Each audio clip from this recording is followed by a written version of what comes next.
Welcome to Cine here, where you come for all of your media needs.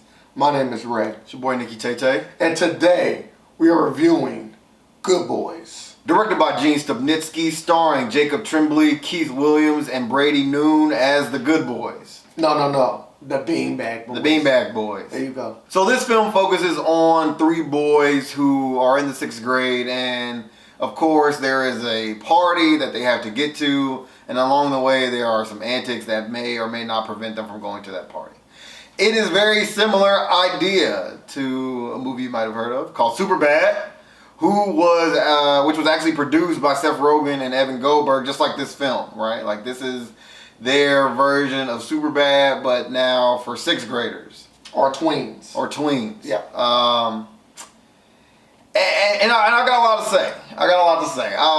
When I first saw Superbad, I was 14 years old, and that movie was absolutely hilarious. Like, that movie is one of the only movies that has made me actually cry laughing. No joke. But again, right, like, it's male humor. It's male-dominated humor. So a lot of girls I know don't care for that movie, and I understand why. But I appreciate it. This summer, we actually got a movie called Booksmart, which is about girls in high school getting ready to go to college. Very similar to Superbad. Same flow, same premise, same kind of jokes, coming of age story, right? But I didn't care for it because there's a lot of female humor. And females, if you haven't seen Booksmart, you might enjoy that movie if you don't like Superbad.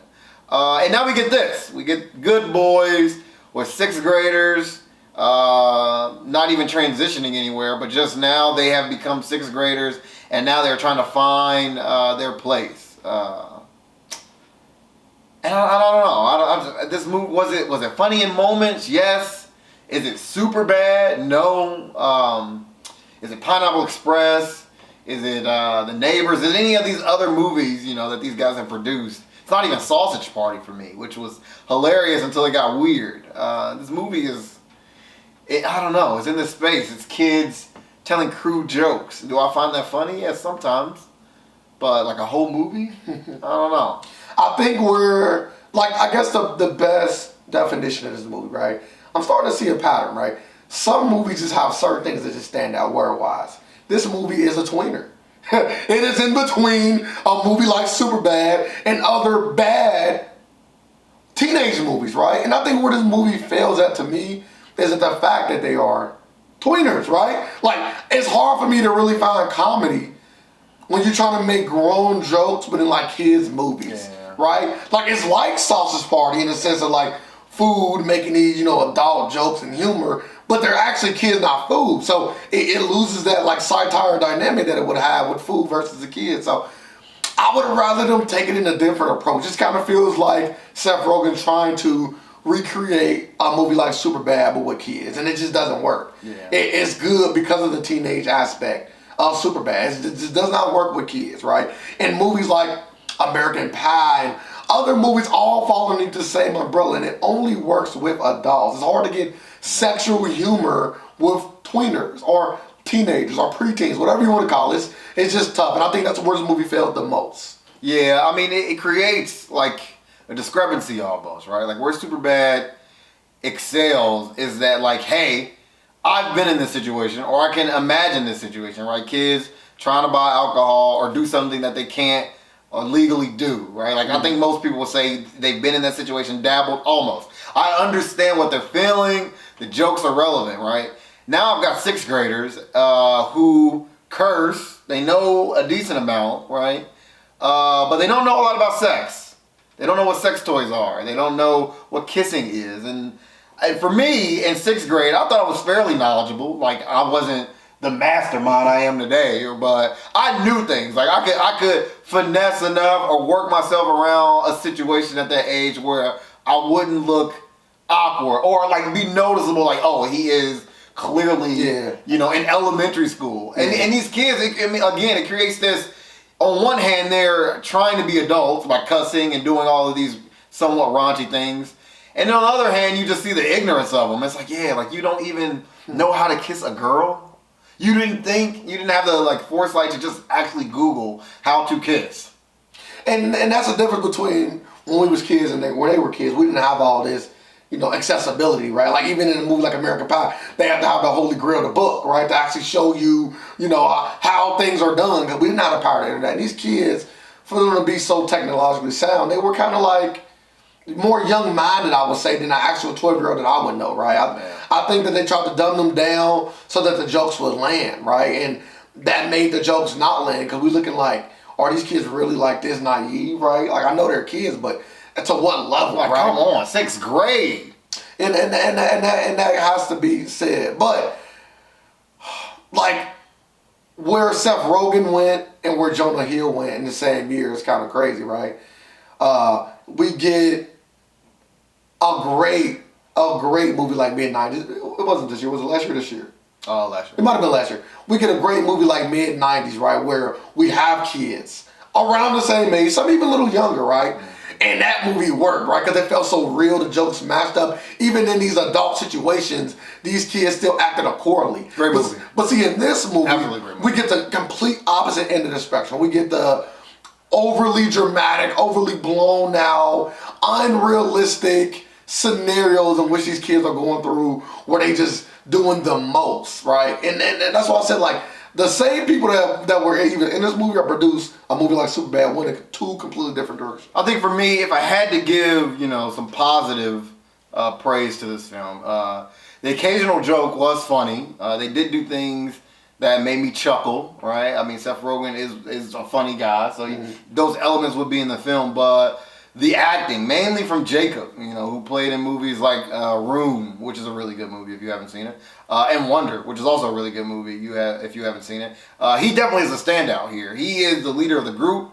He is the lead actor in this movie by far. He is the believable piece. The other two guys, the comedic timing just wasn't there. The jokes felt forced. I was wishing they casted a different black guy. I'm sorry, I gotta say that on camera, but I have to.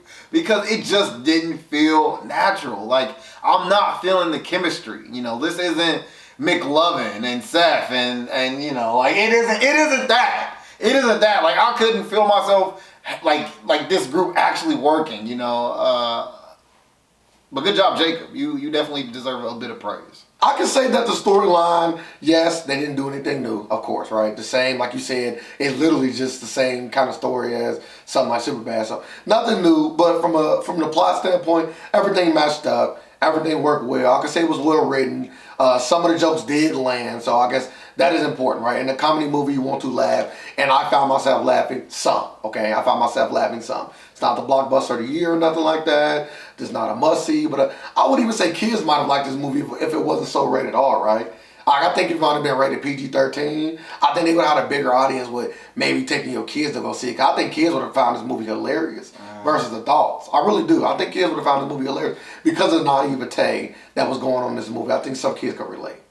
In closing, for me, I think this film does enough to be seen. You get a few laughs. Definitely probably would enjoy this more if I was boozed up, liquored up, these crazy kids. But other than that, like, there is no draw for me to come back and see this. This isn't like Superbad where I can watch that so many times and just die over the same jokes. I almost want to start like just shooting some Superbad jokes out, but I won't do it. Cause we're talking about the good boys. And again, like in the closing, this movie is a 6.3 for me. I think it's good enough for what it is. Comedies are really hard to grade unless you're just absolutely funny. But like we said, like some standout acting, good enough story. Like I can at least somewhat applaud where you intended to go. Like we always say, anything above a 5 is a watchable movie. I don't want people to think that 5s and 6s are terrible ratings. They're not. They're passable ratings. A 5 or higher is passable, right? Anything less than that means do not watch it. Do not waste your time. To me, this movie 5's in about the 5.5 territory. That's where this movie falls to me. About the 5.5 territory. And I think the biggest gripe for me in this movie is what I mentioned earlier. It's the fact that they are kids. And it just did not work for me, right? That is the biggest gripe. Because when I think about movies like Easy A, when I think about movies like American Pie, Superbad, it's so many great comedy movies that were done with older people, right? And not even adults. I would just say because all these movies I named, all these people were 16, 17, 18, right? So this is the realm that you need to sit in if you want to make an R-rated movie. I gotta give Seth Rogen, I guess, credit for at least attempting something like this, but the attempt is one of those things where like you tried it, but this is not supposed to be done, and that's why it did not work. But it is at least worth a watch. Okay, it's worth a watch. Now, don't go pay to go see a movie ticket. That's what me and Nikki Tate did. We saved you that money. Don't go pay to see this movie, but you can see it when it hits HBO, Showtime, Netflix, one of those three entities. That completes the review for Good Boys. Hopefully you enjoyed it. Maybe you didn't see it. The only other option would be Angry Birds 2, which who would go and see a movie about a phone game? Oh, phone game. As always, let us know how you felt about the movie. Like, comment, and subscribe. Let us know if you could do better in making a film. Hit the notification bell to stay up to date with all of our reviewing content. And always, don't forget, you've seen it here. Beanbag Boys for life. Oh, L.